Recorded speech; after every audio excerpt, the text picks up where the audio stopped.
Alrighty, this IXL is IXL F2, which the code for it is UBU. This one has to deal with the triangle sum theorem. So the theorem is pretty easy. If you have a triangle, all of the corners are always going to add up to 180. It does not matter if it's a right triangle, an obtuse triangle, an isosceles triangle, it doesn't matter. It's a triangle. And they will always add up to 180 every time. So knowing this, can we find the values of angles? So it gave us one angle, two angles, and it wants us to find this third one, right? But guess what? We know that all of them added together will equal 180. So let's try 48 plus 43 plus C. We don't know what C is. So we have 180 equals 48 plus 43. So get our calculator. 48 plus 43 is 91 plus C. In order to get C by itself, I need to subtract 91 from both sides. I have 180 minus 91, which is 89 equals C. So it is 89 degrees. There you go. That's all it takes. So, but it is going to get a little bit trickier. Woo, it's going to throw in some more stuff. Now look at this. The diagram shows a triangle.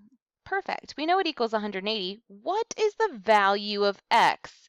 Now it is not asking what is the degree of the angle. It's asking what x equals. So let's find this out. So I know that if I add up all of these angles, they'll equal 180. So I have 20x plus 75 plus 45 equals 180. All right, so let's combine our like terms, which is 75 and 45. And so I have 20x equals 120. Let me line these up. So sorry. I like them when my equal signs always line up. I need to subtract 120 from each side. And I have 20x equals 60. Now, in order to get x by itself, we have to divide that 20. This is going back to algebra of solving equations. Isn't that fun? Love equations. So x equals 3. Again, it didn't want the angle. So you don't have to plug that 3 back into the 20, next to the 20. It doesn't want the angle, it just wants what x equals. All right, I'm going to do one more example with you. This one wants the value of v. Doesn't want any degrees, but it wants you to use your degree theorem in order to find it. So we know that all three of these added up together is going to equal 180.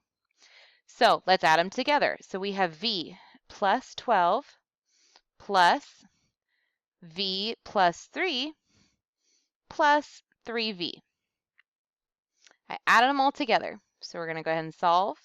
Ooh, let's try a different line there. Let me go down. Okay, so the first thing is I'm going to combine my like terms. So let's go ahead and kind of remember what those like terms are. So I have the letter v. That is one variable with just v in it.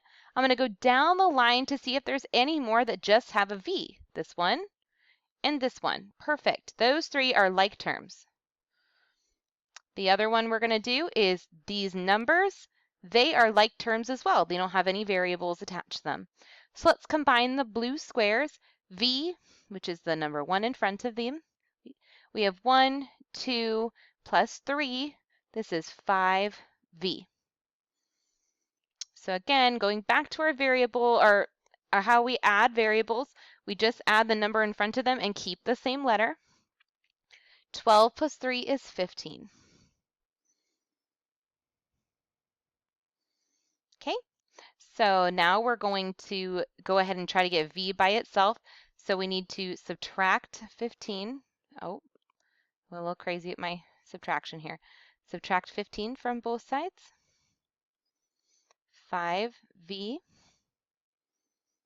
equals 165. And then to get v by itself, we're just going to divide the 5. This has been a while since you guys might have 165, oops, 165 5 divided. It's probably been a while since you guys tried to solve for a variable, especially in geometry, but it's worth it. It's so much fun. They're my favorite thing to do. So 33 equals v. So what is the value of v? So we all had to remember all this, but the only thing this is have you understanding is how to set up the equation. All of them added up equals 180.